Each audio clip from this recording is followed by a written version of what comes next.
রহস্য কখনো আলোতে জন্মায় না, রহস্য জন্ম নেয় অন্ধকারে আর অপেক্ষা করে কারো না কারো সত্য খুঁজে বের করার জন্য। অন্ধকারে ঢাকা শহর, নীরব সাক্ষী দেয়াল, আর এমন কিছু প্রশ্ন যার উত্তর খুঁজে বের করে আনতে পারে একজনই, সত্যান্বেষী ব্যোমকেশ বক্সী। আপনিও যদি ব্যোমকেশ বক্সীর সত্যান্বেষণ ভালোবাসেন, যদি রহস্যের গন্ধ আপনার শিরায় রোমাঞ্চ নিয়ে আসে, তাহলে আপনি একদম সঠিক জায়গাতেই এসেছেন। আমাদের চ্যানেল যদি আপনি প্রথমবারের জন্য শোনেন, তাহলে এক্ষুনি কিন্তু আমাদের চ্যানেলটিকে সাবস্ক্রাইব করুন এবং পাশে থাকা বেল আইকনে ক্লিক করে নোটিফিকেশন অন করে নিন, যাতে নতুন গল্প এলে সবার আগে আপনি জানতে পারেন। জানুয়ারি মাসের এক তীব্র শীতের সকাল। কুয়াশা ঘেরা পাহাড়ের ঢালে ছোট্ট গ্রাম সিলারিগাঁও তখনও ঘুমে আচ্ছন্ন। এই গ্রামে লোকবসতি খুবই কম, আর পরিবেশ এতটাই নির্জন যে মানুষ ফিসফিস করে কথা বললেও তা যেন কোথাও দূর থেকে শোনা যায়। ঠিক এমন সময় হঠাৎ করেই জমিদার সুধাংশু রায়ের প্রাসাদ প্রমাণ বাড়ি থেকে ভেসে এলো এক আর্ত চিৎকার। বাড়ির লোক যখন সেই চিৎকার শুনে দৌড়ে গেল সুধাংশু রায়ের ঘরের দিকে, ততক্ষণে অনেক দেরি হয়ে গিয়েছে। কারণ সুধাংশু রায়, যার নাম সবাই ভয় আর শ্রদ্ধার সঙ্গে উচ্চারণ করে, তাকে পাওয়া গেল নিজের ঘরে গলা কাটা অবস্থায়। ঘরের দরজা ভিতর থেকে বন্ধ থাকায় সেটা ভেঙে প্রবেশ করতে হয় বাড়ির লোকেদের। জানালাও ছিল বদ্ধ অবস্থায়, অথচ মেঝেতে রক্তের ছাপ স্পষ্ট।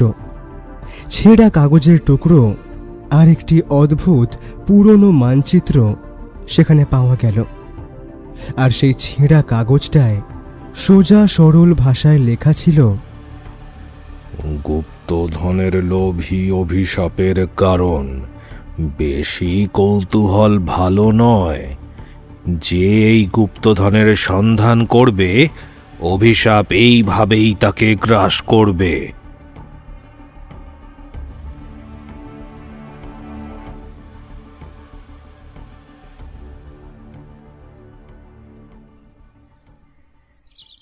আমি আর ব্যোমকেশ কয়েকদিন হলো ছুটি কাটাতে এসেছি এই পাহাড়ের কোলে ছোট্ট শহর কালিম্পংয়ে। আমাদের উদ্দেশ্য নিতান্তই সাধারণ। কলকাতায় একটার পর একটা কেসের ঠেলায় ব্যোমকেশ অতিষ্ঠ হয়ে শেষ অবধি বলে ওঠে, অজিত, বুঝলে ভাইয়া, এবার একটু ছুটি ভোগের দরকার আছে। মনটা এবার কেমন পাহাড় পাহাড় করছে। আর মন ভালো করার ঠিকানা তো এই একটাই। কি, চলো বেরিয়ে পড়া যাক। যেমন বলা তেমন কাজ। আমরা কালিম্পং শহরে পৌঁছাই রাতের অন্ধকারে। তাই পরের দিন ঘুম ভাঙার সাথে সাথেই আমরা সাক্ষী হই কালিম্পংয়ের ঘন কুয়াশা ঢাকা একটা অসাধারণ সুন্দর সকালের সাথে।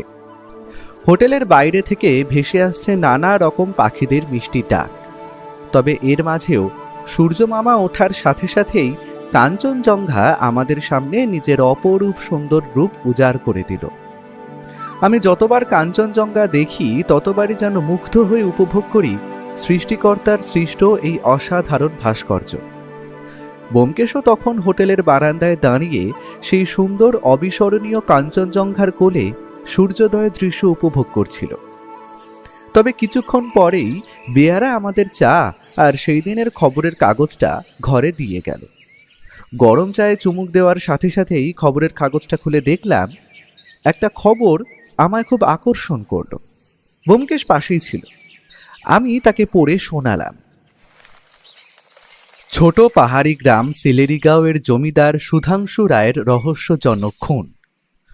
বন্ধ ঘরের ভেতর থেকে উদ্ধার রক্তাক্ত দেহ, আর সাথে পাওয়া গেছে একটা অদ্ভুত মানচিত্র, যা নাকি গুপ্তধনের ইঙ্গিত। আর এই খুনের কিনারা করার জন্য প্রয়োজন একজন তীক্ষ্ণ বুদ্ধিসম্পন্ন একজন গোয়েন্দার। ব্যোমকেশ ঘটনা শুনে হাসতে হাসতে বলল, বুঝলে অজিত, শিলারিগাঁও কিন্তু কালিম্পং থেকে খুব বেশি দূরে নয়, ঘন্টা 5 রাস্তা।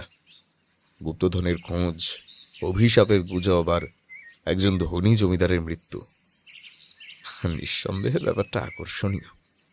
ছুটি ভোগের সঙ্গে সঙ্গে মস্তিষ্কের কাজটা হলে মন্দ হয় না, কি বলো? শুনেছিলাম ঢেঁকি নাকি স্বর্গে গিয়েও ধান ভানে, আজ তা দেখেও নিলাম। আমার আপত্তি নেই, কাগজে যখন গোয়েন্দা চাই বলে বিজ্ঞাপন দিয়েছে তখন আর অপেক্ষা করে লাভ কি? চলো বেরিয়ে পড়াই যাক। ব্যোমকেশ বলেই রেখেছিল সে বেরোবে, তাই আমরা আর দেরি করিনি। সকাল সকাল হোটেলেই ব্রেকফাস্ট সেরে তৈরি হয়ে নিলাম। একটা গাড়ি ভাড়া করে আমরা বেরিয়ে পড়ি শিলারিগাঁওয়ের উদ্দেশ্যে। কি জানি কি রয়েছে কপালে। ব্যোমকেশ আগেই বলেছিল কালিম্পং থেকে গ্রামটার দূরত্ব ঘন্টা 5 পাহাড়ি পথ। গাড়ি যত ওপরে উঠছে ঠান্ডা হাওয়ার তীব্রতাও যেন শরীরে কাঁপুনি ধরিয়ে দিয়ে যাচ্ছে। রাস্তার দুপাশে পাইন গাছের সারি, আর মাঝে মাঝে চোখে পড়ছে একটা দুটো ছোট পাহাড়ি গ্রাম। ব্যোমকেশ আগেই ফোন করে জানিয়েছিল যে আমরা আসব। জমিদার বাড়ি পৌঁছে দেখি সেখানকার পরিবেশ বেশ ভারী। আর গাড়ি যখন পথ শেষ করে জমিদার বাড়ির গেটে এসে দাঁড়ায়, তখন বুঝতে পারি বাড়িটা পাহাড়ের ওপরে এক চমৎকার জায়গায় অবস্থিত। বাড়ি বললে ভুল হবে, কারণ এটা যেন মস্ত এক পাহাড়ি ধাঁচে নির্মিত প্রাসাদ। বিশাল কাঠের দরজা, লোহার ফ্রেমের জানলা, আর বাইরে গেটে অবস্থান করছে দুটো পাথরের কাজ করা সিংহ মূর্তি। দারোয়ান গেট খুলে দেওয়ার সাথে সাথেই আমরা দেখতে পেলাম একজন বয়স 30-এর জোয়ান লোককে। পরে জেনেছি তিনি হলেন মৃত জমিদারের ভাই দীপনারায়ণ রায়। তিনি আমাদের দেখে নমস্কার জানিয়ে অভ্যর্থনা জানালেন। ব্যোমকেশ বাবু, আমাদের পরিবারের আজ চরম বিপদ। দাদার এমন মৃত্যু মেনে নেওয়া যায় না। গ্রামের লোকেরা বলছে এটা নাকি অভিশাপ, কিন্তু আমি জানি গুপ্তধনের লোভই দাদার মৃত্যুর কারণ হতে পারে। অভিশাপ বলে কিছু হয় না দীপনারায়ণ বাবু। যে রহস্য যত বেশি ধোঁয়াশা তৈরি করে, মানুষ তখন তাকে লুকোনোর জন্য অভিশাপের নাম দেয়। আমি অন্তত সত্যান্বেষী হিসেবে এই সমস্ত জিনিসে বিশ্বাস করি না। সে যাই হোক, আমি ঘটনাস্থল একবার ঘুরে দেখতে চাই, যেখানে আপনার দাদার মৃত্যু ঘটেছে। অবশ্যই, আপনারা আমার সাথে আসুন। বাড়ির ভিতরে প্রবেশ করে দেখলাম চারিদিকে ছড়িয়ে রয়েছে দামি আসবাবপত্র আর বিলেতি ফুলদানি। বাড়ির প্রতিটা ঘরে ঝুলছে একটি করে ঝাড় লণ্ঠন। কিছু কিছু জায়গায় দেওয়ালে হরিণের শিংও যেন চোখে পড়ল। আপাত দৃষ্টিতে যা দেখলাম, বলা যায় এই জমিদার বাড়ির অবস্থা এখনো অবস্থাপন্ন। সিঁড়ি দিয়ে দোতলায় উঠে আমরা প্রবেশ করলাম একটা বড় ধরনের ঘরে। আর এটাই যে জমিদারের শোয়ার ঘর ছিল তার বলে দিতে হয় না। দরজার লক ভাঙা, অর্থাৎ মৃতদেহ উদ্ধার হয়েছে দরজা ভেঙেই আশা করা যায়। তবে খুনটা হলো কিভাবে? মেঝেতে এখনো লেগে রয়েছে রক্তের দাগ, আর একটি পুরনো মানচিত্রের টুকরো পাশের দেরাজের ওপরে রাখা। ব্যোমকেশ প্রথমে গিয়েই সেটি হাতে তুলে নিয়ে ভালো করে দেখল। আমিও দেখলাম নকশাটা, আর এটাই সেই গুপ্তধনের নকশা, সেটা বলে দিতে হয় না। আচ্ছা দীপনারায়ণ বাবু, এই মানচিত্রের কোনায় একটা অদ্ভুত প্রতীক আছে, এটা কি কোনো মন্দিরের চিহ্ন? হ্যাঁ ব্যোমকেশ বাবু, এটা একটি মন্দির। দাদা বহুবার সেখানে গিয়েছিলেন গুপ্তধনের সন্ধানে, তবে তিনি কিছু পেয়েছিলেন কিনা বলতে পারবেন না। আর এই হুমকি চিঠিটা পড়েছিল মৃতদেহের পাশে। এই যে। বলে ভদ্রলোক পকেট থেকে বার করে আনলেন একটা দলা মোচা করে ভাঁজ করা একটি কাগজ, যেখানে লেখা, গুপ্তধনের লোভী গ্রাস করবে তার সন্ধানকারীকে। এই বাড়িতে আপনি ছাড়া আর কে কে থাকেন? আমি সবার সঙ্গে কথা বলতে চাই।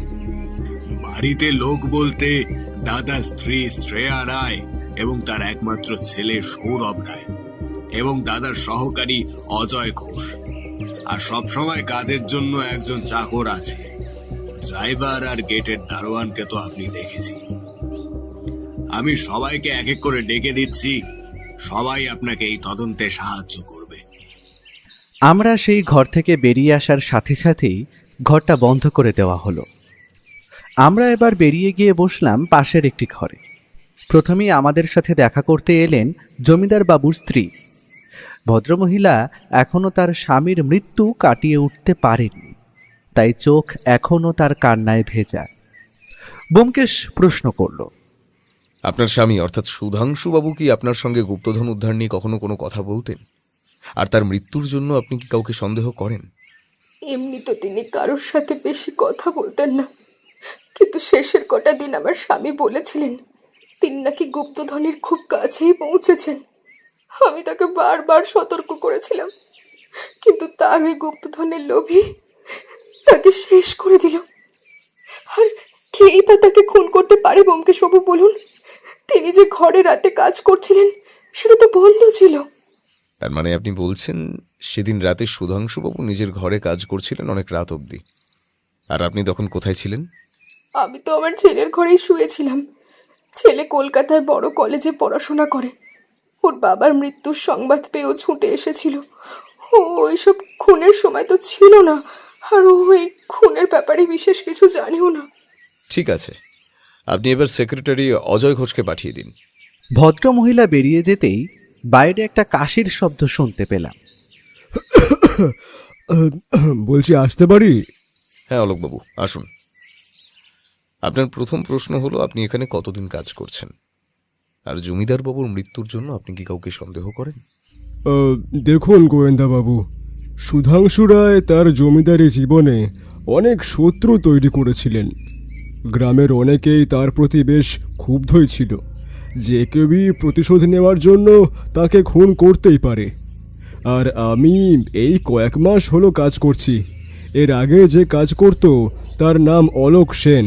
তাকে জমিদার বাবু অন্য কাজে দরকার বলে আমাকে এই কাজে বহাল করেছিলেন। ব্যোমকেশ অজয়ের দিকে গভীর দৃষ্টিতে চেয়ে বলল, আপনি ভুল করছেন অজয়বাবু, আমি গোয়েন্দা নই, আমি সত্যান্বেষী, আর সত্য অনুসন্ধানই আমার পেশা। সে যাই হোক, জমিদার বাবুর শত্রু হওয়ার কারণ? ও আচ্ছা আচ্ছা, মাফ করবেন। দেখুন, ধনির যে শত্রু হবে তা তো আপনাকে আর আলাদা করে বলে দিতে হবে না ব্যোমকেশবাবু। প্রথম কথা, ব্যবসার জন্য ও টাকার জন্য অনেক সময় অনেকজনের সঙ্গে বেশ মনোমালিন্য হয় ওনার। তাই খুন তো প্রতিশোধ নিতেও অনেকেই করে থাকতে পারে। আর সন্দেহের কথা যদি বলেন, না না, আমি ওটা ঠিক বলতে পারবো না। আমার ওই বিষয়ে তেমন কোনো ধারণা নেই, মাফ করবেন ব্যোমকেশবাবু। আচ্ছা ঠিক আছে অজয়বাবু, আপনি এখন আসতে পারেন, তবে ভবিষ্যতে তদন্তের জন্য আপনাকে আবার ডাকা হতে পারে। ভদ্রলোক বাইরে বেরিয়ে যাওয়ার সাথে সাথেই ব্যোমকেশ চিন্তিত স্বরে বলল, প্রতিশোধ আর লোভ এই দুটো সাধারণত একসঙ্গে চলে, তবে এই খুনটা খুবই মাথা খাটিয়ে করা হয়েছে তা বলে দিতে হয় না। আমাদের সময় নষ্ট করা যাবে না, এই মানচিত্র আমাদের রহস্যের পরবর্তী ধাপ দেখাবে। জমিদারবাবু গুপ্তধনের কতটা সন্ধান পেয়েছিলেন সেটা একবার খুঁটিয়ে দেখা দরকার। জমিদারের রহস্যময় খুন আর গুপ্তধনের মানচিত্রের সূত্র ধরে আমাদের পরবর্তী কাজ ছিল জমিদার সুধাংশু রায়ের শত্রু এবং তাঁর জীবনের অজানা দিকগুলো খুঁজে বের করা। তাই পরের দিন সকালে দীপনারায়ণ রায়কে ওই ব্যাপারে জিজ্ঞেস করায় তিনি জানালেন, শত্রুর কথা যদি আপনি বলেন ব্যোমকেশবাবু, রজন দত্ত আমাদের পরিবারের এক সময়ের খুবই ঘনিষ্ঠ বন্ধু ছিল। দাদা আর রজনের একসঙ্গে ব্যবসাও শুরু করেছিলেন। তবে রজনের একটা দুর্বলতা ছিল, লোভ। একসময় রজন আমাদের ব্যবসার টাকা নিজের কাজে ব্যবহার করার চেষ্টা করে। দাদা বিষয়টি জানতে পেরে তার বিরুদ্ধে আইনি ব্যবস্থা নেয়। ফলে রজন একদিকে ব্যবসা হারায় আর অন্যদিকে মান ইজ্জত শেষ হয়ে যায়। শোনা যায় সেই মনের দুঃখে গ্রাম ছেড়ে চলে যায়। ব্যোমকেশ কথাটা শুনে গম্ভীরভাবে বলল, লোভ এবং অপমান দুই একজন মানুষকে ধ্বংসের কিনারায় পৌঁছে দিতে পারে, তবে এর সঙ্গে গুপ্তধনের মানচিত্রের কি সম্পর্ক? রঞ্জন কি ফিরে এসে প্রতিশোধ নেওয়ার চেষ্টা করছিল? এ ব্যাপারে আমি নিশ্চিত নই ব্যোমকেশবাবু, তবে কয়েকদিন আগে গ্রামে একজন অচেনা লোককে ঘোরাঘুরি করতে দেখেছে গ্রামের কিছু মানুষ। তার চেহারার বর্ণনা শুনে মনে হচ্ছে সে রজন হতে পারে। অনেক ধন্যবাদ আপনাকে। আমি আর একবার একটু আপনার দাদার ঘরটা খুঁজে দেখতে চাই। আসলে আগের দিন আপনার দাদার টেবিলে একটা ডায়েরি আমার চোখে পড়েছিল। ভদ্রলোক আশা করি ডায়েরি লিখতেন, কিন্তু কাল বাড়ির সকলকে জিজ্ঞাসাবাদ করার দরুন সেটি দেখা হয়নি। অবশ্যই, তবে ব্যোমকেশবাবু, আমার মনে হয় ওই ডায়েরি পড়ে আপনি হতাশ হবেন, কারণ দাদা বেশি দিন ডায়েরি লিখতেন না। হঠাৎ করেই যদি কোনো স্মরণীয় বা বিশেষ দিন তার জীবনে ঘটলে তিনি সেটা ডায়েরির পাতায় বন্দি করতেন। হতাশ হতে আমার কোনো অসুবিধাই নেই দীপনারায়ণবাবু। এই কেসের কিনারা করতে গেলে এটা অত্যন্ত প্রয়োজনীয় তথ্য হতে পারে, আর তোমার দাদার ওই টেবিলে রাখা ডায়েরিটাই আমার দরকার। দীপনারায়ণবাবু আপত্তি জানান। তিনি তৎক্ষণাৎ সেটি এনে ব্যোমকেশের হাতে তুলে দেন। ব্যোমকেশ বোধ করি আজ আর কোথাও বেরোবে না। জমিদার বাবুর ডায়েরি পড়ে এসে তথ্য খুঁজতে বসবে আজ। আমি আর কি করি, বাড়ির ব্যালকনিতে বসে সামনের পাহাড়ের কোলে ভেসে যাওয়া মেঘের খেলা দেখছিলাম। তবে আমার মাথায় ঢুকছিল না যে বাড়ির বড় গেটে পাহারাদার আছে, বাড়িতে রাতে লোক আছে, তার ওপর জমিদারের ঘরের দরজা রাতে বন্ধ ছিল। খুনি কিভাবে তাকে খুন করল? একটার পর একটা রহস্য যেন মেঘের মতো ভেসে আসছিল, আর ব্যোমকেশ জানে এই রহস্যের সমাধান করতে হলে চাই সঠিক তথ্য। তাই সে সেটাই সংগ্রহ করতে বসেছে। সময় মতো আমাদের দুপুরে খাওয়ার জন্য ডাক পড়ল। সেই খাবার টেবিলে যা সব এলাহি আয়োজন তা দেখে তো আমি অবাক হয়ে গেছি। কারণ সামনে সাজানো রয়েছে গরম গরম ধোঁয়া ওঠা ভাত, তারপর মাছের মাথা দিয়ে বিউলির ডাল, শুক্তো, আরও 3 রকম ভাজা, কাতলা মাছের কালিয়া, চিংড়ি মালাইকারি, আর শেষ পাতে খাসির মাংস, মিষ্টি, চাটনি, পাঁপড় সবই আছে। খাওয়ার টেবিলে যেন আমরা উঠতে যেতে চাইলেও খাওয়ার যেন ফুরোতেই চায় না। খাওয়া দাওয়ার এত এলাহি আয়োজন দেখে বুঝতে পারলাম জমিদার বাড়ির অতিথি আপ্যায়ন অত্যন্ত নিপুণভাবে করা হয়। সে যাই হোক, আমাদের জন্য আলাদা একটা ঘর দেওয়া হয়েছিল। দুপুরে একটু ব্যোমকেশ খাওয়া দাওয়া সেরে ঘরের মধ্যেই সিগারেট জ্বালিয়ে এদিক ওদিক পায়চারি করছিল। আমি বুঝতে পারলাম ও কিছু একটা জিনিস নিয়ে চিন্তা করছে।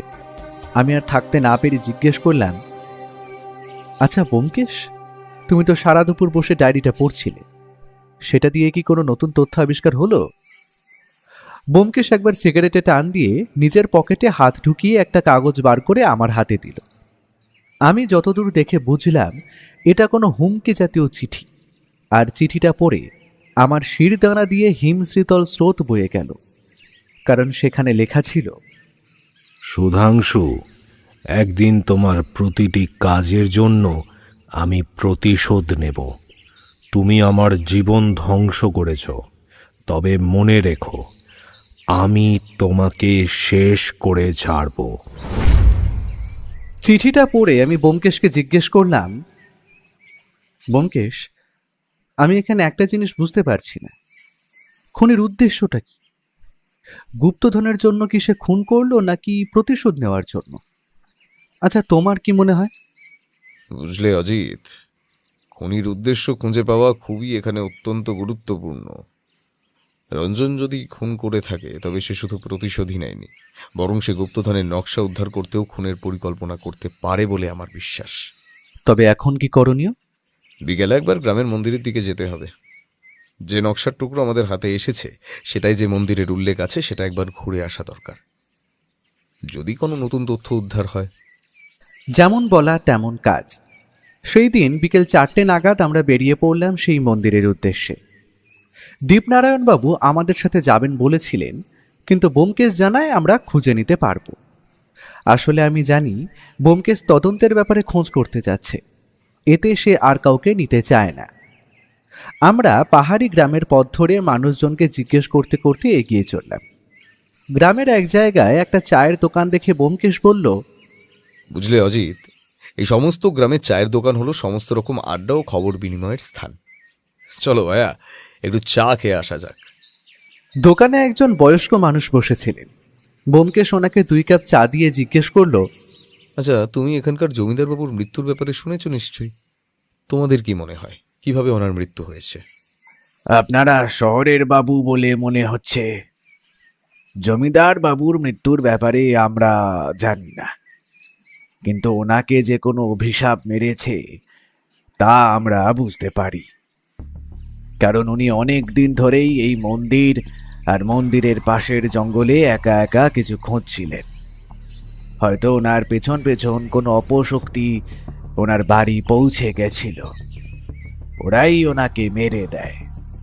আচ্ছা কাকা, তুমি ওসব ছাড়ো। এখানে কি কয়েকদিন ধরে কোনো অদ্ভুত ও নতুন লোককে ঘোরাঘুরি করতে দেখেছো? হ্যাঁ, কয়েকদিন ধরে একটা পাগল ওই মন্দির আর তার আশেপাশে গ্রামে দেখা যাচ্ছে। আগে আমরা কোনোদিন পাগলটাকে দেখিনি। লোকটা যেন হঠাৎ করেই আসে আর উবে যায়। একদিন তো আমার দোকানে এসেও বসেছিল।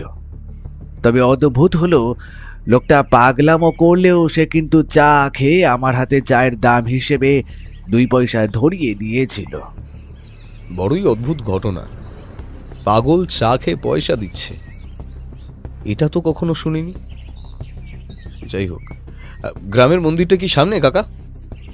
বৃদ্ধ ভদ্রলোকের বলা রাস্তা দিয়ে আমরা এগিয়ে যেতেই মন্দিরটা চোখে পড়ল। এটি একটি মহাদেবের মন্দির, তবে আশা করি এখন বিকেল হয়ে যাওয়ার কারণে বন্ধ ছিল। কিন্তু মন্দিরের পাশে একটা ছোট কুঁড়ে ঘর জাতীয় ছোট পাহাড়ি ঘর থেকে বেরিয়ে এলেন একজন গেরুয়া বসন পরিহিত পুরোহিত। ব্যোমকেশ তার দিকে এগিয়ে গিয়ে বলল, নমস্কার ঠাকুরমশাই, এটাই রায় জমিদারদের প্রতিষ্ঠা করা মন্দির, তাই তো? আর আমরা রায়বাড়ি থেকেই আসছি।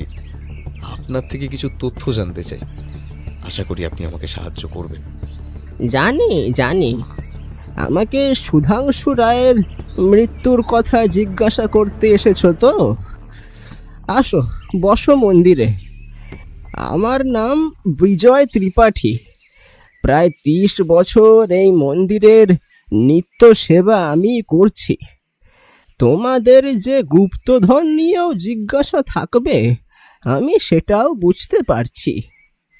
আমরা মন্দিরে প্রবেশ করতেই পুরোহিত মশাই গর্ভগৃহের দরজা খুলে দিলেন। মহাদেবের মূর্তির সামনে প্রণাম জানিয়ে আমরা ওনার উত্তরের অপেক্ষায় বসলাম। জমিদার সুধাংশু রায় এক প্রাচীন গুপ্তধনের বিষয়ে জানবার পর থেকেই একটু বেশি অস্থির হয়ে উঠেছিলেন। তিনি আমাকেও বহুবার বলেছিলেন সেটা নাকি তার পরিবারের সম্পত্তি। আমি তাকে বহুবার বারণ করেছিলাম ওইসব বিপদকে যেন না ডেকে নিয়ে আসে, কিন্তু তিনি আমার কথা একদমই শোনেননি। আর শেষমেশ সেই অভিশাপই গ্রাস করলো তাকে। তার মানে আপনি বলতে চাইছেন ওই গুপ্তধন সত্যি আছে? আগে হ্যাঁ, গুপ্তধন তো আছেই। আমি আসলে কোনোদিন চাইনি যে জমিদার বংশের কারোর উপরে কোনো বিপদ নেমে আসুক, তাই ব্যাপারটাকে গোপন রাখি। আর সত্যি বলতে, গুপ্তধন যে আসলে কোথায় আছে তার সত্যিকারের হদিশ কিন্তু কেউ জানে না। আমরা যখন মন্দির দিয়ে বেরোলাম তখন প্রায় সন্ধ্যা হয়ে এসেছে। পাহাড়ি গ্রামের সন্ধ্যা নামে ঝপ করে, আর সাথে নামে ঠান্ডা। আমরা যে পথ দিয়ে এসেছিলাম সেই পথ দিয়ে এগিয়ে যেতে শুরু করলাম। এখানে সন্ধ্যের পর থেকেই রাস্তায় যেন জনমানুষ কমে আসে। আমরা একটু আগে এগোনোর সাথে সাথেই হঠাৎ করে একটা গাছের নিচে একটা অদ্ভুত দর্শন লোকের দেখা পেলাম। লোকটার মুখ ভর্তি পাকা দাড়ি, শরীরে ছিন্ন ভিন্ন পোশাক, চোখ দুটো অদ্ভুত রকমের লাল, আর তার কাঁধে ছিল একটা বস্তা। লোকটা আমাদের দেখেই হঠাৎ করে একটা আদলা ইট তুলে ছুঁড়ে মারলো আমাদের দিকে। অতর্কিতে এমন আক্রমণ আমরা কল্পনাও করতে পারি। ইটটা পাশের একটা গাছের গুঁড়িতে লাগলো।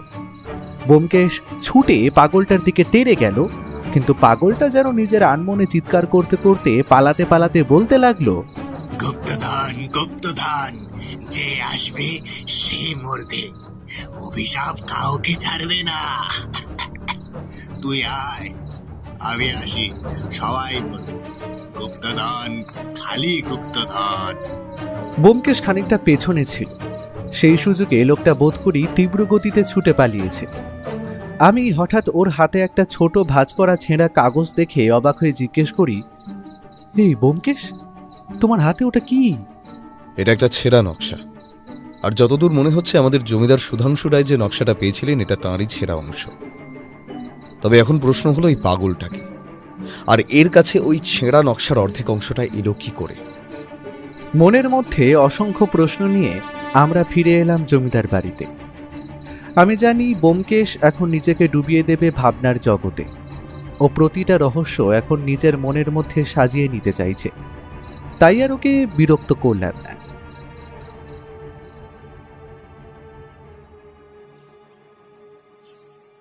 পরের দিন সকালে আমার ঘুমটা ভেঙেছিল বেশ বেলার দিকেই। সেজন্যই আমি আর ব্যোমকেশকে ঘরে দেখতে পেলাম না। বোধ করি সে হয়তো বেরিয়েছে তদন্তের ব্যাপারে নতুন কোনো তথ্য সংগ্রহ করতে। আমি তখন মনে মনে ভাবছিলাম এবার কি করা যায়। তাই আর দেরি না করে ব্যোমকেশের লাল রঙের ডায়েরিটা খুলে দেখলাম। আমি জানি এটা খারাপ দেখায়, তবে আমার জন্য কৌতূহল সংবরণ করা অসম্ভব হয়ে পড়ছিল। ডায়েরিটা খুলে কিছু প্রশ্ন দেখতে পেলাম আমি, যা অত্যন্ত রহস্যজনক। 1. খুন, কিন্তু কেন? গুপ্তধনের লোভ না প্রতিশোধ? 2. খুনি কি বাইরের লোক না বাড়ির ভিতরের? 3. গুপ্তধনের নকশার ব্যাপারটা আর কে কে জানে? 4. পাগল কি সত্যি পাগল না সবটাই নাটক? 5. বদ্ধ ঘরে খুন অসম্ভব, তবে খুনটা হলো কিভাবে? 6. রঞ্জন এখন কোথায়? সে একা না তার সাথে আর কেউ আছে? 7. গুপ্তধনের নকশা একটা পাগলের কাছে থাকবে কেন? পাগলটাই কি রঞ্জন দত্ত? সবকটা প্রশ্ন পড়ে আমি যা বুঝলাম, এসবের উত্তর খোঁজা আমার কম্য নয়। এইসব প্রশ্নের উত্তর একজনই দিতে পারে, সে হলো সত্যান্বেষী ব্যোমকেশ বক্সী। ব্যোমকেশ যখন ফিরল তখন প্রায় বেলা 11টার কাছাকাছি। সে খালি ফ্রেশ হয়ে ঘরে এসে একটা সিগারেটে টান দিয়ে বলল, অলোক সেন নিখোঁজ হয়েছে অজিত, তাই জন্যই খবরটা শুনে তড়িঘড়ি ছুটে এলাম। আমি বুঝতে পারলাম না ব্যোমকেশ কার কথা বলছে। অলোক সেন নামটা তো আমার চেনা নয়। তাই ব্যোমকেশকে জিজ্ঞেস করলাম, সেটা আবার কি? আর হঠাৎ করে সে নিখোঁজ হতে যাবে কেন? লোকটা কি তদন্তের ব্যাপারে যুক্ত? সকাল সকাল দীপনারায়ণবাবু আমাকে খবরটা দেন যে অলোক সেন প্রায় কয়েকদিন ধরে নিখোঁজ। আর এই অলোক সেনই কিছুদিন আগে অবধি জমিদার বাবুর কাছে হিসেব নিকেশের কাজ করতেন। আমার মন বলে জমিদার মশাই অলোককে তার গুপ্তধন উদ্ধার করার সঙ্গী করেছিলেন, আর সে হয়তো এমন কিছু তথ্য জানতো যা তার বিপদ ডেকে আনতে পারত। তাই হয়তো গা ঢাকা দিয়েছে। তবে আমি লোকাল থানায় গিয়েছিলাম কোনো অচেনা মৃতদেহ আবিষ্কার হয়েছে কিনা এই কয়েকদিনে। তবে তারা জানায় এমন কিছু খুনের ঘটনা আপাতত ঘটেনি এই কয়েকদিনে। তবে তো ব্যোমকেশ, খুনি কি অলোক সেন লোকটার থেকে গুপ্তধনের হদিশ পেয়ে গেছে এতক্ষণে, তাই তো? আর জমিদার বাবুর খুন করার পর সেই খুনি কি অলোক সেনকে খুন করতে যায়? এটা তো একটা নতুন রহস্য ধরা দিল আমাদের কাছে। খুনি একজন নাকি দুইজন সেটা আমি জানি না, তবে এই আলোক সেন যদি খুন হয়ে থাকে তবে কিন্তু বুঝতে হবে এর পেছনে রয়েছে বিশাল বড় এক ষড়যন্ত্রের হাতছানি। এই রহস্যের সমাধান আমাকে করতেই হবে অজিত। ব্যোমকেশ এবার নকশা দুটোর টুকরো একসাথে জোড়া লাগিয়ে টেবিলের উপর রেখে গভীরভাবে পর্যবেক্ষণ করছিল। আমিও তার পাশে দাঁড়িয়ে দেখছিলাম, তবে কিছু উদ্ধার করতে পারলাম না। অগত্যার কৌতূহল চেপে না বসে প্রশ্নটা করেই ফেললাম, ব্যোমকেশ, এই মানচিত্রের খণ্ডাংশ কি কোনো নির্দিষ্ট জায়গার দিকে নির্দেশ করে? আর এটা কি সত্যিই কোনো গুপ্তধনের নকশা? আমার তো এটাকে খালি পুরনো দিনের এই অঞ্চলের ম্যাপের মতোই দেখতে লাগছে। আমার কথা শুনে ব্যোমকেশ অত্যন্ত উত্তেজিত হয়ে বলল, কি বললে তুমি অজিত? এই ব্যাপারটা তো আমার মাথায় আসেনি। হতেই পারে যে এই নকশা কোনো গুপ্তধনের নয়, এটা আসলে একটা ফাঁদ। আর সব থেকে বড় কথা, আমরা কিন্তু জানি না যে জমিদার বাবু এই নকশার টুকরোটা কোথা থেকে পেয়েছিলেন। একদম সঠিক কথা অজিত। তবে কয়েকটা প্রশ্ন এখনো থেকেই গেল, বুঝলে। প্রথম, যদি ধরি রঞ্জন এই খুনটা করে থাকে তবে তার সম্ভাবনা কতটা? আর রঞ্জন যদি পাগল সেজে ঘুরে বেড়াতো গ্রামে, তবে জমিদারকে মেরে ফেলার পর তো তার প্রতিশোধ পূরণ হয়ে গিয়েছিল। তারপরেও কেন সে পাগলের বেশে থাকবে?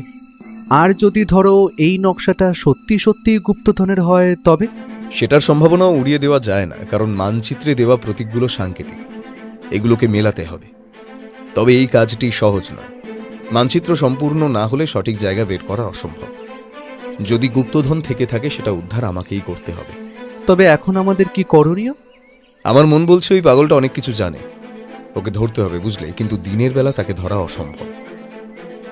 আচ্ছা অজিত, গ্রামের লোকেরা আমাদের কি বলেছিল? পাগলটাকে কোথায় ঘোরাফেরা করতে দেখা যেত বলো তো? যতদূর মনে পড়ে গ্রামের পুরনো শ্মশানে বলেছিল।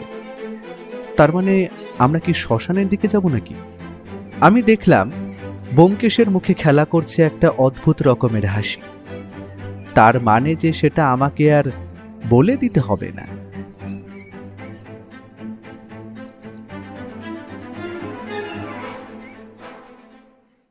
সেই দিন ব্যোমকেশ সারাটা দিন কিছু না কিছু ভাবতে ভাবতেই কাটিয়েছে। তবে রাতের খাওয়া দাওয়া হতেই সে আমায় বলল, অজিত, প্রস্তুত হও, আমাদের এখন বেরোতে হবে। আমার মন বলে ওই পাগলটাই আমাদের অনেক প্রশ্নের উত্তর দিতে পারবে।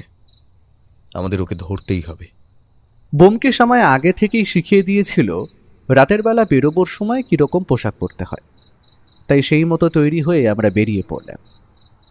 পাহাড়ি এলাকায় রাতের অন্ধকার ক্রমেই গভীর হতে থাকে।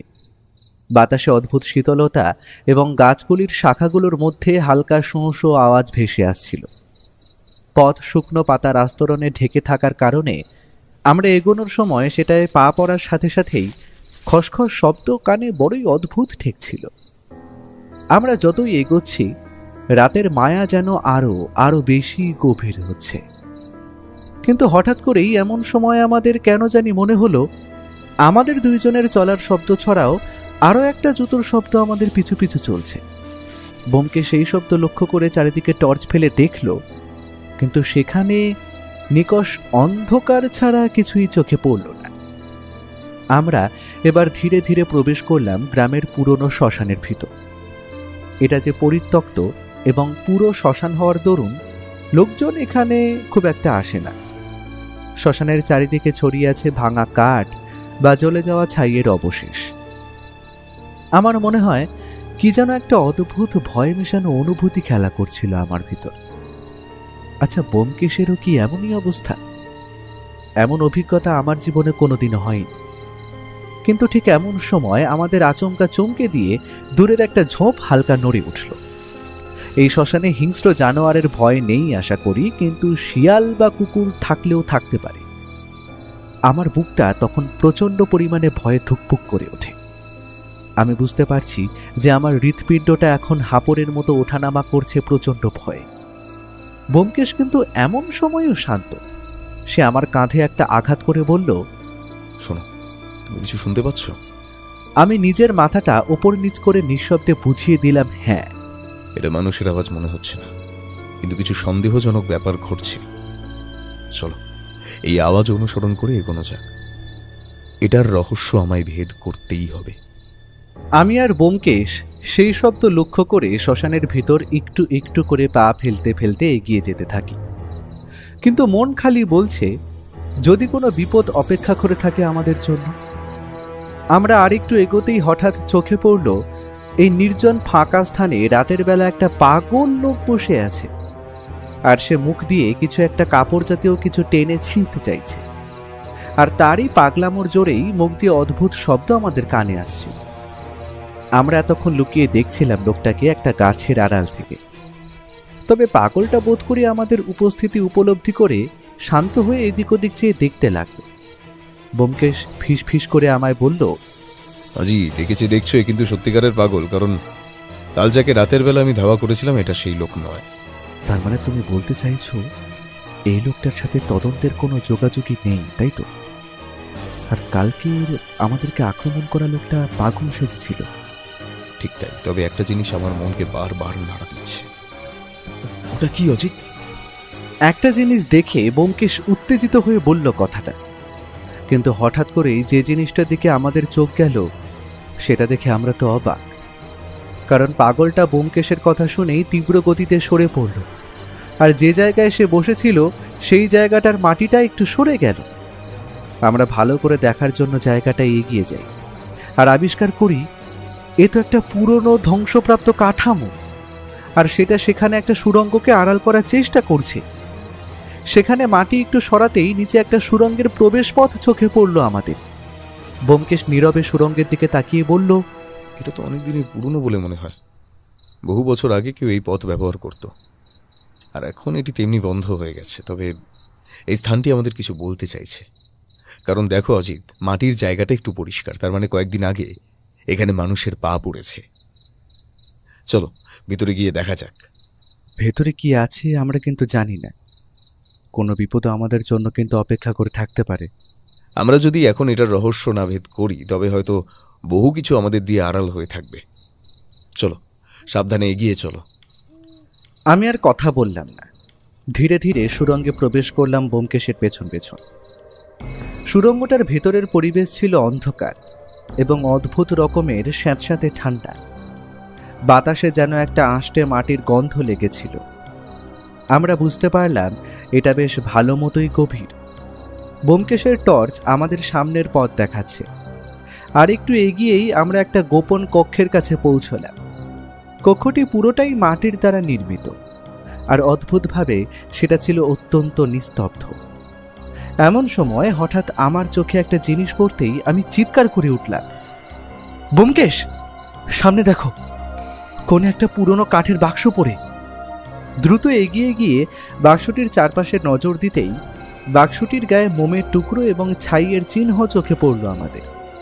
ব্যোমকেশ সন্দেহ ভরা কণ্ঠে বলল, এটা তো স্পষ্ট এখানে কিছু ধর্মীয় বা আধ্যাত্মিক কর্মকাণ্ড হয়েছে। মোমের টুকরো এবং ছাইয়ের চিহ্ন এই কথাই বলছে, কিন্তু কেন এখানে, আর কেন এই বাক্স? আমি ধীরে ধীরে বাক্সের দিকে এগিয়ে এসে বললাম, ব্যোমকেশ, এই বাক্সটার ভিতরেই গুপ্তধন নেই তো? ব্যোমকেশ এক মুহূর্ত চুপ হয়ে যায়। তার চোখে স্পষ্ট সন্দেহের চিহ্ন ফুটে উঠেছে। সে নিশ্চিত হয়ে বলে, হ্যাঁ, আমার মন বলছে এটি হলো গুপ্তধনের বাক্স, আর এটিকে আগেও খোলা হয়েছে। তার মানে জমিদার মশাই এটাকে আগেই খুঁজে পেয়েছিলেন এবং তিনি জানতেন এইখানে কেউ আসবে না, আর এই ধরনের গুপ্তধনের লুকিয়ে রাখার জন্য তিনি গোপন স্থানটি ব্যবহার করেছিলেন। এবার যে কাজটা ব্যোমকেশ করল সেটার জন্য আমি একদম প্রস্তুত ছিলাম না। সে দ্রুত গতিতে বাক্সের ওপরের ঢাকনাটা সরাতেই সেইখান থেকে উকি মারল হাজার হাজার সোনার মুদ্রা জাতীয় জিনিস। কিছু দামি জিনিসও ছিল সেইখানে, আর আমাদের টর্চের আলো পড়ায় সেইগুলো তীব্রভাবে চকচক করে উঠল। আমরা একদম সঠিক জায়গায় এসেছি অজিত। এটা হলো সেই গুপ্তধন, আর এটা উদ্ধার করা হয়েছিল আগেই, যা করেছিলেন জমিদার সুধাংশু রায়। তারপর সেটা এখানে লুকিয়ে রেখে যান, কিন্তু তার লুকোনোর কারণটা আমায় খুঁজে বার করতে হবে। ব্যোমকেশ, আমাদের উচিত এই কক্ষের চারপাশে জায়গাটা আরো ভালো করে খুঁজে দেখা, যদি এখান থেকে আরো কিছু তথ্য সংগ্রহ করা যায়। আমার কথা শেষ হওয়ার আগেই ব্যোমকেশ ভালো করে চারপাশটা ঘুরে আর পর্যবেক্ষণ করে জানালো, এখানে আর কিছু নেই অজিত, গুপ্তধন উদ্ধার হয়ে গেছে। এখন এই খবরটা পুলিশকে দিয়ে দিতে হবে, ওরা ওই গুপ্তধন উদ্ধার করে নেবে। তবে এখনো আসল রহস্য বাকি। কি রহস্য ব্যোমকেশ? খুন রহস্য। তবে আমার মাথা এতক্ষণে পরিষ্কার, আর সেই খুন কে করেছে তাও আমি বুঝতে পেরে গেছি। এবার খালি সময়ের অপেক্ষা আসল অপরাধীকে গ্রেফতার করতে।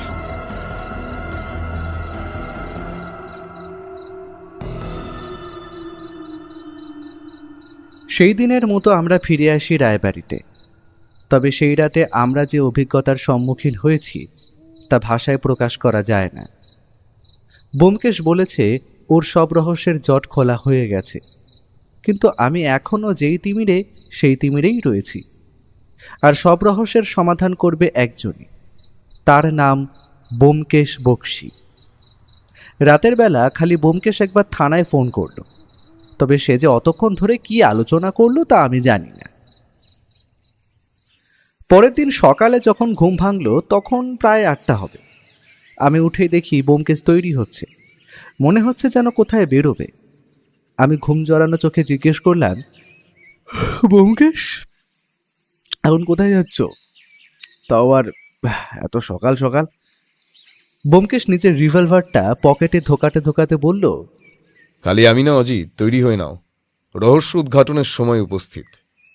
স্থানীয় পুলিশকে বলা হয়ে গেছে, ওরা জিপ নিয়ে আসছে, আমাদের পিক আপ করে নেবে। আর আমাদের সঙ্গে আজ অভিযানে যাচ্ছেন স্বয়ং দীপনারায়ণ বাবু। গুপ্তধন উদ্ধার হয়ে গেছে? শুধু এখনো ধোঁয়াশে রয়ে গেছে খুনের রহস্যে। খুনি কি আমাদের জন্য অপেক্ষা করবে নাকি? পাগলটা আমাদের দেখে সেদিন পালাবার সময় একটা নকশা ফেলে দিয়ে গিয়েছিল, মনে আছে? আসলে সেই নকশা কোনো গুপ্তধনের হলেও গুপ্তধন আগেই সরানো হয়ে গিয়েছিল, আর সেটি সরিয়েছিলেন জমিদার সুধাংশু রায়। আর সেই স্থানেই হয়তো এখনো একজন অপেক্ষা করছে গুপ্তধন উদ্ধারে। সে আসলে জানেই না যে গুপ্তধন আর সেখানে নেই, তবে তাকে ধরার সুযোগ আমরা ছাড়তে পারবো না। আমরা তৈরি হয়ে নিচে যেতেই জিপের শব্দ শুনতে পেলাম। একটা গাড়িতে আমি, ব্যোমকেশ, পুলিশ ইন্সপেক্টর আর দীপনারায়ণ বাবু, আর অপর গাড়ি দুটিতে অস্ত্রধারী পুলিশ বাহিনী। ব্যোমকেশের দিকে তাকিয়ে দেখলাম সে অত্যন্ত নিশ্চিন্ত। একটা হিন্দি গানের সুর ও যেন ভাসতে শুনলাম। দীপনারায়ণ বাবু আমাদের পথ দেখিয়ে নিয়ে আসছিল এতক্ষণ জঙ্গলের ভেতর দিয়ে। জঙ্গলটা একটু একটু করে বৈধ ঘন হয়ে উঠছে, তা আমাদের কাছে স্পষ্ট। নিচে পাকা রাস্তা ছেড়ে আমরা পাহাড়ি মাটির রাস্তা ধরেছি প্রায় মিনিট খানেক। গাড়ি থামলা গভীর বনের মধ্যে। চারিদিকে পাখির কলতানের শব্দ ছাড়া অন্য কিছু শোনা যায় না।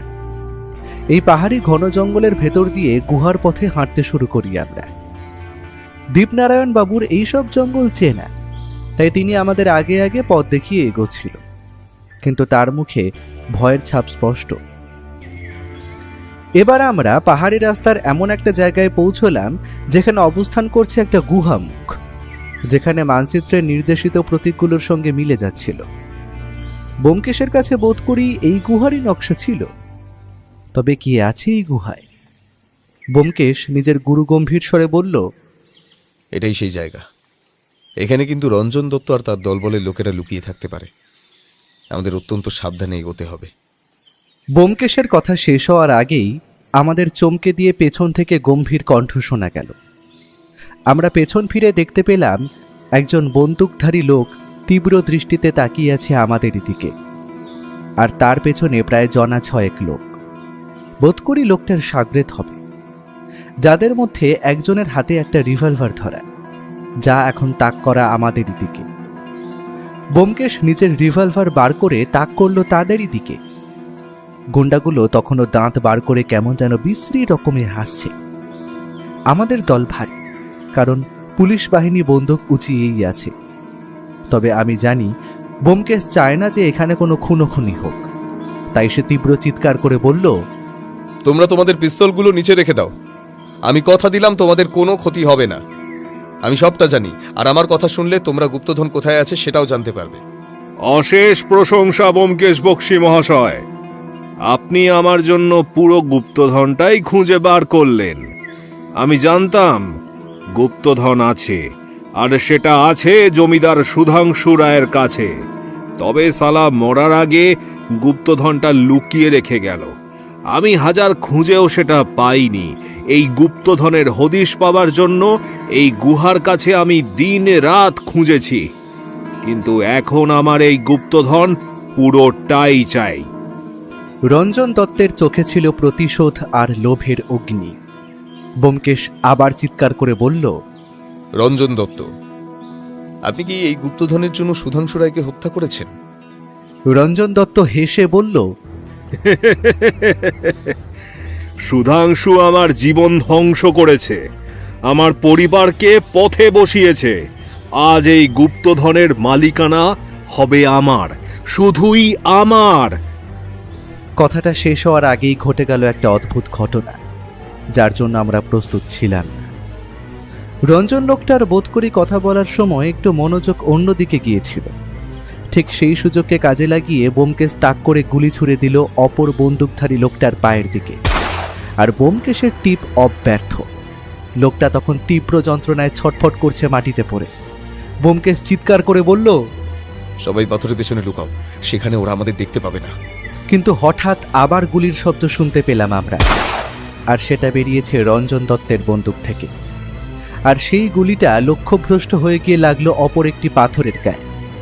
পরপর একটা দুটো করে 5টা গুলি করলো রঞ্জন দত্ত আমাদেরকে তাক করে। হয়তো সে প্রতিশোধের আগুনে পাগল হয়ে গিয়েছে, কিন্তু সেই সুযোগেই আমাদের পুলিশ ইন্সপেক্টর সহায়বাবু পেছনের জঙ্গল দিক দিয়ে ঘুরে গিয়ে দাঁড়ান রঞ্জন দত্তর পেছনে। রঞ্জন তখন এলোপাথারি গুলি ছুড়তে ব্যস্ত, কিন্তু কখন যে তার বন্দুক ফাঁকা হয়ে গেছে সেটা জানে না। বাকি পুলিশ দল এবার বন্দুক উঁচিয়ে তীব্র গতিতে ছুটে গেল লোকগুলোর দিকে। তখন যে যেদিকে পেরেছে ছুটে পালিয়েছে। আমাদের হাতে গ্রেফতার হয় রঞ্জন দত্ত ও তার দলের 3 জন লোক। যে লোকটার পায়ে গুলি লেগেছিল তাকে তৎক্ষণাৎ স্থানীয় হাসপাতালে পাঠানোর ব্যবস্থা করা হয়। রঞ্জন দত্ত এখন মাটিতে হাঁটু গেড়ে মাথার ওপর 2 হাত তুলে স্যারেন্ডার করার ভঙ্গিতে বসে আছে। ব্যোমকেশ ওনার দিকে এগিয়ে গিয়ে গম্ভীর স্বরে বলল, রঞ্জন দত্ত, প্রতিশোধ আর লোভ কখনো মানুষকে শান্তি দিতে পারে না। তোমার জীবনের এই পরিণতি তোমার নিজের হাতেই লেখা হয়েছে। আমি এবারে থাকতে না পেরে জিজ্ঞেস করেই ফেললাম, তার মানে কি খুনটা করেছিলেন এই রঞ্জন দত্তই? আর গুপ্তধনের লোভ আর প্রতিশোধের জন্যই কি তিনি খুনটা করেন? তোমাদের কাছে এখন সব রহস্যের জট খোলার সময় এসেছে।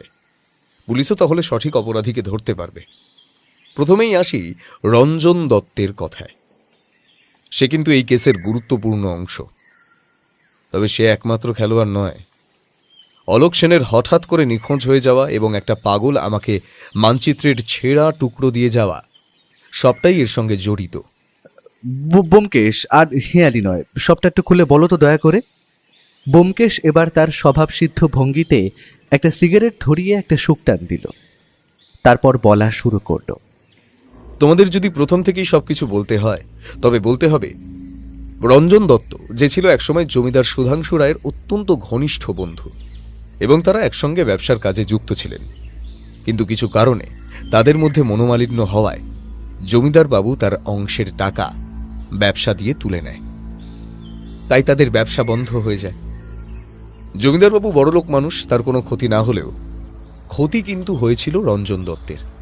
আর তার সেই ক্ষতির সঙ্গে সঙ্গেই ভেসে যায় তার সংসার।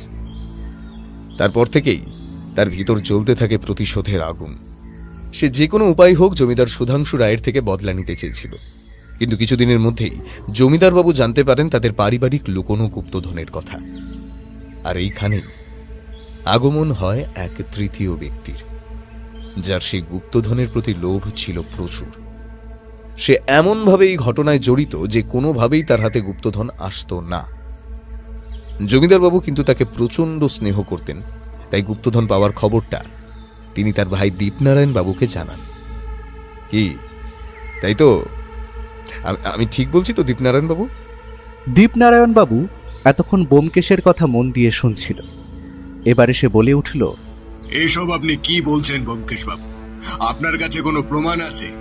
প্রমাণ জলজ্যান্ত আমার আপনার সামনে বসে রয়েছে। রঞ্জন এখনো মুখ খোলেননি, তাই আপনি দাঁড়িয়ে আছেন আমার সামনে। আপনি রঞ্জন দত্তের সঙ্গে হাত মিলিয়ে খুন করেন আপনার দাদাকে, ঠিক তো?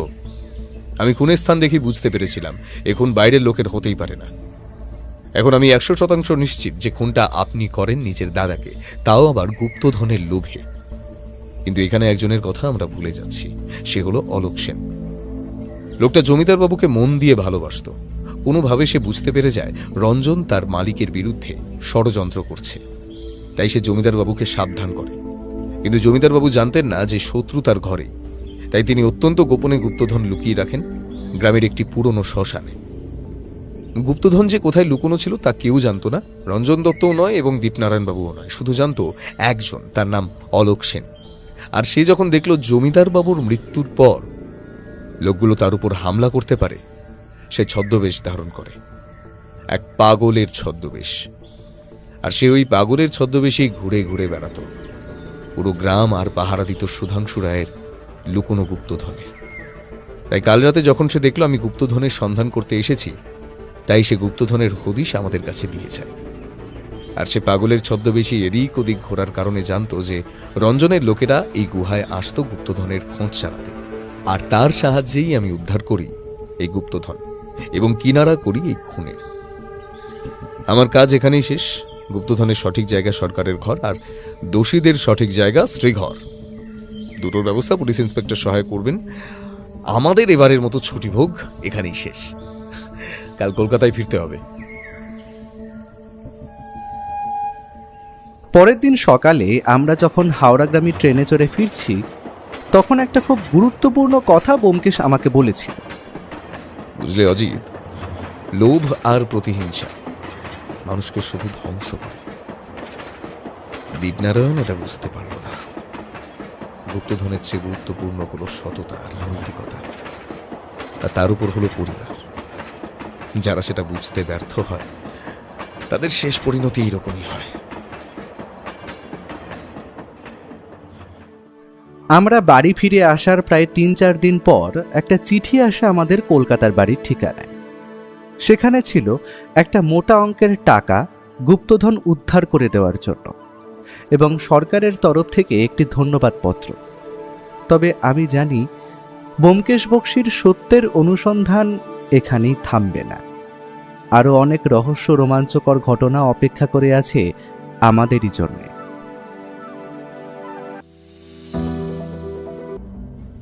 সব রহস্যের সমাধান হয় না, কিছু রহস্য বেঁচে থাকে পরবর্তী গল্পের জন্য।